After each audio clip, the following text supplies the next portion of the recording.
As Nações Unidas declararam 2014 como o Ano Internacional da Agricultura Familiar. No Brasil, segundo dados recentes, 70% dos alimentos que chegam às nossas mesas provêm deste tipo de produção. Trata-se de uma produção sustentável, porque não só preserva a biodiversidade, como tem um olhar cuidadoso para a saúde humana, já que não usa agrotóxicos. Por outro lado, o Brasil também é, desde 2008, o país que mais consome agrotóxicos do mundo. Para falar sobre este cenário aparentemente antagônico de riscos e oportunidades, hoje, na série Empreendedorismo e Sustentabilidade do programa Entrevista, recebemos Maria Emília Pacheco, presidente do Conselho Nacional de Segurança Alimentar, o CONSEA, que defende a agroecologia como um sistema capaz de alimentar as 7 bilhões de pessoas de maneira saudável, sem o risco de contaminação por agrotóxicos. Maria Emília, muito obrigada pela sua presença aqui. Eu queria começar te perguntando o seguinte: a agroecologia, para quem não está muito habituado com essas expressões, ela se confunde um pouco com agricultura familiar e com produções orgânicas. Você pode me dizer qual é a diferença entre eles? A agroecologia, nós consideramos no Brasil como uma ciência, um movimento social e práticas. E ela tem uma dimensão tecnológica, como você, aliás, já fez referência, porque a prática agroecológica supõe não usar venenos, não usar agrotóxicos, mas é mais do que isso, porque a agroecologia, ela significa o manejo sustentável, né, dos recursos naturais, significa ter uma relação mais harmoniosa com a natureza, mas ela também tem uma dimensão social, econômica, política, porque os sistemas agroecológicos, a implantação deles e o próprio processo de transição da agricultura convencional para a agricultura agroecológica supõe, ao mesmo tempo, que a gente leve em conta a necessidade do que chamamos de construção social de mercados. Significa aproximar também o produtor do consumidor. A agroecologia significa também a valorização das sementes tradicionais, que em muitos lugares se chama semente crioula, no Nordeste do Brasil se chama semente da paixão, semente da fartura. Essas sementes tradicionais, elas são fundamentais, porque lá onde elas existem, elas estão mais adaptadas ao clima, às condições de solo. Isso também inclui a prática agroecológica, né?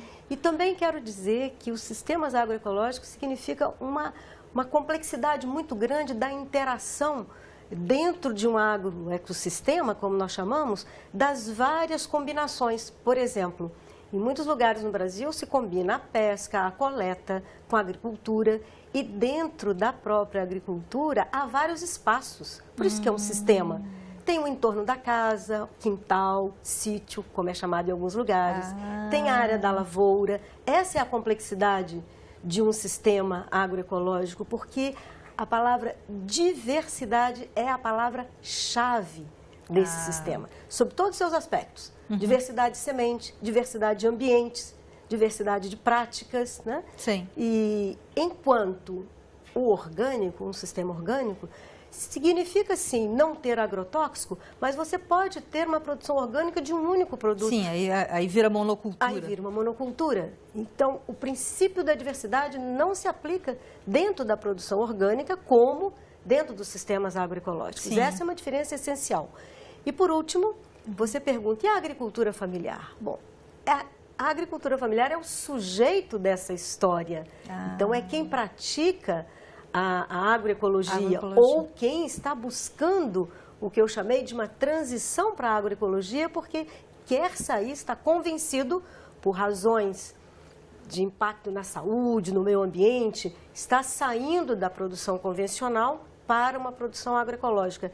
Isso também ocorre no Brasil. No primeiro documentário do Silvio Tendler, chamado Veneno Está na Mesa, tem uma declaração da senadora Cátia Abreu, que então era da Comissão de Agricultura e Reforma Agrária, feita por um programa de televisão.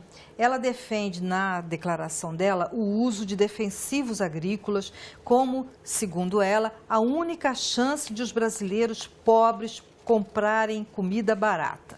Ela diz que para produzir alimento orgânico e, obviamente, para exportá-los também, né, precisaria de mais 3 ou 4 Brasis. Eu queria que, na verdade, a senhora comentasse isso, mas é importante também a gente levar em conta que os alimentos orgânicos, de fato, custam mais caro. Por que isso? Bom, em primeiro lugar, a senadora Cátia Abreu, quando fala do custo, nós precisamos saber que no Brasil cresceu assustadoramente o uso de agrotóxico por hectare. De 7 quilos por hectare, nós já estamos em 15 quilos por hectare.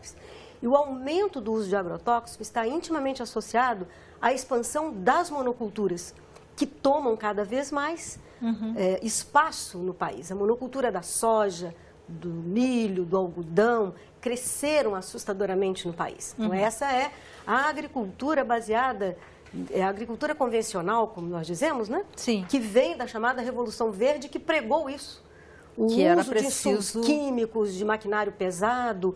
E o custo de produção aumentou. Cerca de 20% do custo de produção desse alimento contaminado. Cerca de 20% do custo da produção é com agrotóxico, neste tipo de agricultura que se baseia nesse insumo químico.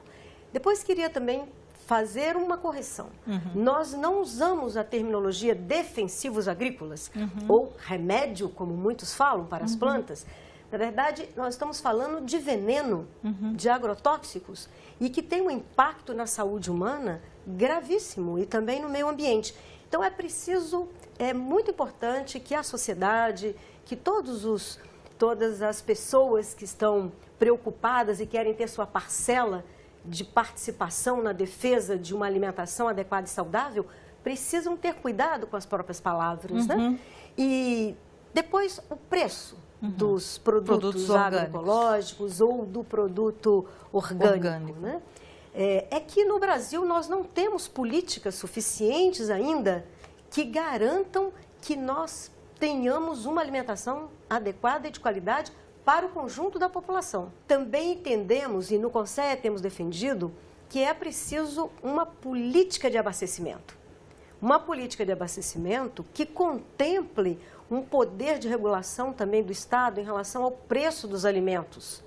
E que a gente tenha um sistema mais descentralizado. Nós vivemos um contexto de uma concentração de corporações, desde a produção e as mesmas empresas que produzem os chamados insumos químicos, também produzem as sementes hoje, e num processo de concentração crescente. E também na venda, também temos uma concentração das grandes corporações, né? E com uma redução da rede varejista. Em 2006, o governo federal criou uma lei que regulamenta e define a segurança alimentar. Mas os pequenos produtores dizem que eles se sentem mais cobrados, no sentido de exigências legais, do que as grandes corporações do setor. É isso mesmo? Tem essa correlação? Na verdade, nós temos uma inadequação de muitas políticas e muitas medidas normativas no Brasil. Vou lhe dar um exemplo. Foi criado no Brasil um programa chamado o Programa Aquisição de Alimentos. E esse programa está em expansão. Nós podemos já dizer com muita satisfação que cerca de 500 e tantos itens de alimentos têm sido comprados pelo governo através de várias modalidades, porque esse programa, eu vou explicar um pouquinho porque é importante para responder a sua pergunta. Sim. Esse programa, ele tem uma modalidade que é assim, o governo compra da agricultura familiar, também das comunidades tradicionais, os alimentos, e esse alimento chega na rede socioassistencial, vai para creche, para asilos. Cerca de 20 mil entidades no Brasil já têm recebido esse alimento. E este programa, ele vem responder a um déficit histórico que nós temos na política brasileira. Porque, historicamente, sempre houve programas que favorecessem a grande propriedade, a produção de monocultura. E não havia até então no Brasil uma política que favorecesse a comercialização e, portanto, por consequência, o fomento desta agricultura de base familiar, né? E o que tem acontecido? Isso permitiu dinamizar economias locais, isso tem permitido trazer a visibilidade, alguns produtos, por exemplo, do extrativismo, e aí faço uma relação com a pergunta sua. Quando chegamos na análise das normas de vigilância sanitária, Sim. vemos que elas não são adequadas a esta agricultura familiar, a essa transformação artesanal. Que são muito exigentes. Exato. As exigências são basicamente as mesmas que são aplicadas à indústria.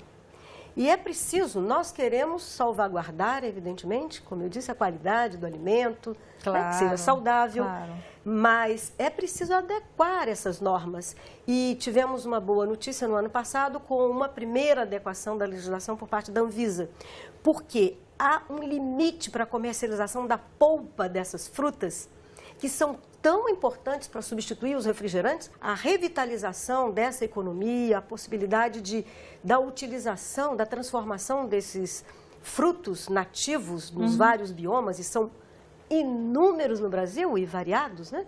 Transformá-los em polpa de fruta para um suco natural, claro, é extremamente importante. Para isso, a legislação sanitária precisa se adequar. Esse é um exemplo. Um outro exemplo. Os agricultores se queixam, com razão, porque os agrotóxicos recebem subsídios, sabia? O que nós estamos defendendo, por exemplo, é que haja uma taxação desses produtos, porque são prejudiciais à saúde, tal qual você fez com o cigarro no Brasil, e que os recursos a serem ressarcidos a partir daí, que sejam destinados a esta agricultura agroecológica e tal. Porque o custo, e também é isso, tem muita... A legislação, às vezes, do âmbito estadual, municipal, Sim. também encarece essa possibilidade dos agricultores fazerem circular os seus produtos. Então, há várias normas e políticas que precisavam ser adotadas para reduzir o custo dessa produção. Você defende muito, quer dizer, o CONSEA defende muito o circuito curto dos alimentos. Eu queria que você explicasse exatamente o que isso quer dizer. Precisamos evitar que haja o passeio de alimentos. Os alimentos, às vezes, percorrem milhares de quilômetros. Quando nós falamos, temos até preferido o termo que é o circuito de proximidade. Isso significa que nós precisamos descentralizar o sistema de distribuição e abastecimento alimentar no Brasil. E como é que se faz isso? Bom, isso se faz apoiando feiras, e principalmente as feiras agroecológicas.